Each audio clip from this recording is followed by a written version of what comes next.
Bismillahirrahmanirrahim.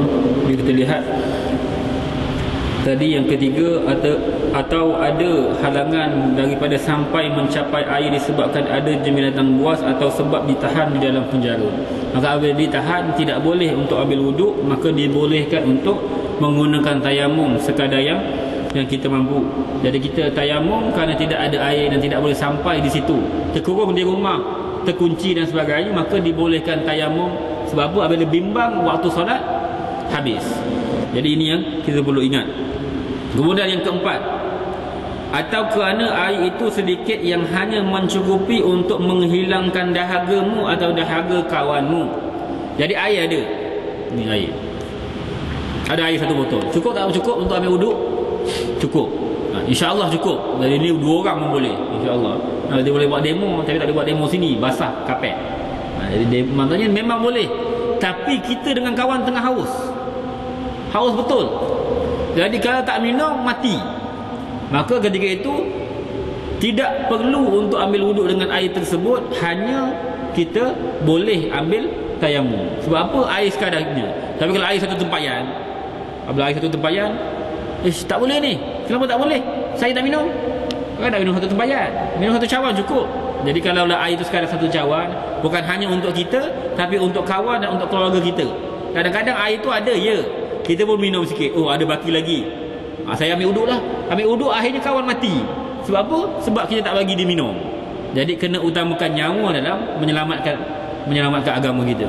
Jadi nyawa mesti diutamakan. Air ada, tapi kadang untuk kita minum dan untuk kawan kita minum, maka boleh untuk tayamum pada ketika itu.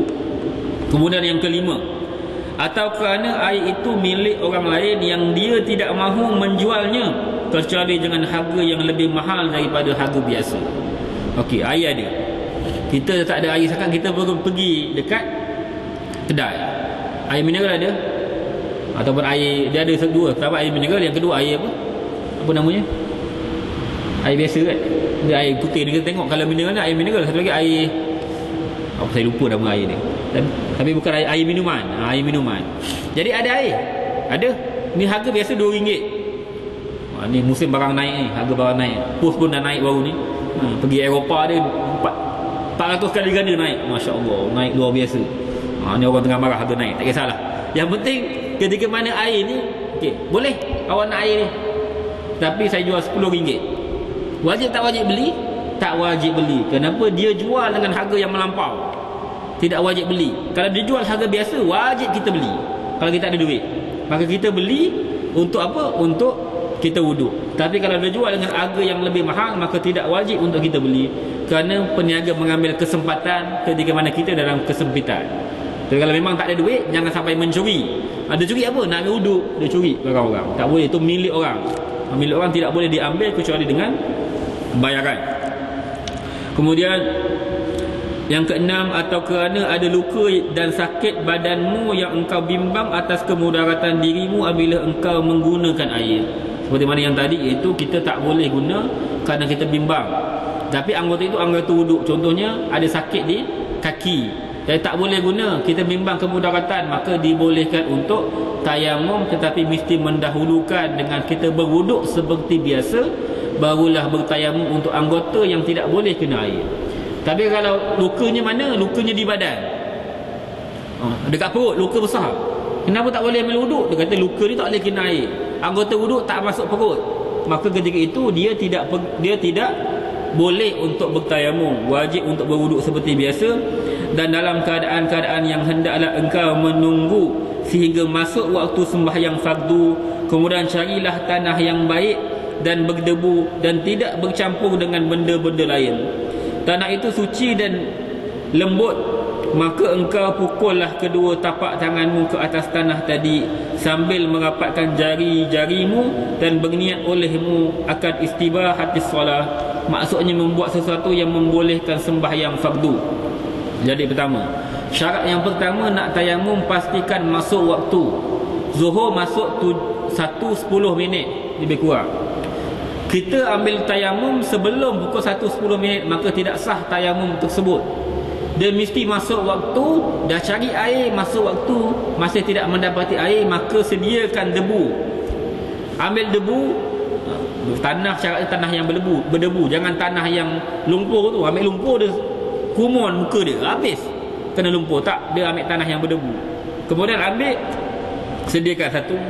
Kalau kita tengok sekarang ni dah ada kedai-kedai yang jual bekas air tayamum, bekas debu tayamum. Jadi sekadar pertama kena buka cincin lah. Siapa ada cincin diwajibkan untuk buka, sunatkan untuk buka ataupun diwajibkan. Kenapa? Debu takkan sampai kalau pakai cincin.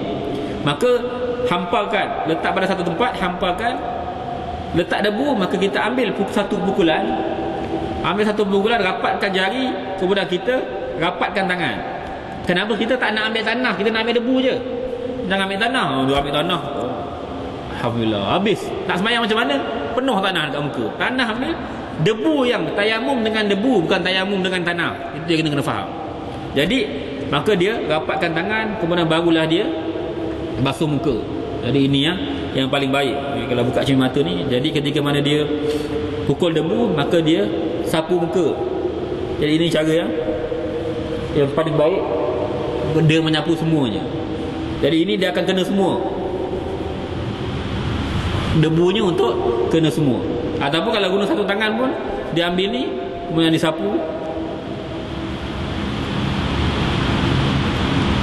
sampai sini. Tapi ada juga ulama meletakkan bahawa jari kita jangan sentuh. Pertama sini, jari telunjuk biar dekat atas, jadi kita sapu sini semua. Kemudian jari telunjuk apabila sampai hidung, barulah dia kena di sini. Itu yang afdal ketika mana kita menyapu muka. Jadi pastikan dia sekali sapu pun dah cukup. Jadi kita sapu untuk kita sampaikan debu pada seluruh muka. Debu bukan tanah. Itu yang kita kena faham. Kemudian yang kedua adalah melalukan semua pada bahagian tangan.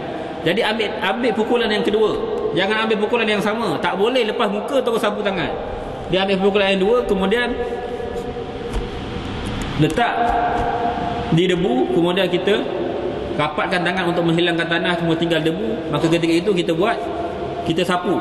Jari ibu terbuka. Kita sapu sini. Daripada hujung jari kita sapu sampai di siku, kemudian kita pusing tangan, sapu kena bahagian bawah tangan pula. Sampai akhir barulah jari ibu menyentuh jari ibu. Maksudnya semua akan kena. Jangan membazir. Ada orang dia ambil, dia membazir. Tak kena sini, ambil lagi. Jadi dia membazir. Jadi habis sekali dia dah buang, kemudian dia sapu. Habis dia sapu, dia kenakan sini sampai ke hujung. Jari ibu akan menyentuh jari ibu yang hujung. Begitu juga dengan tangan kiri. Kita buat yang sama sampai ke hujung, kemudian kita rapatkan jari ibu, kena. Ini cara yang paling baik. Sebab tu belajar kena belajar. Kena ada cara untuk belajar. Kalau tayamum, Nabi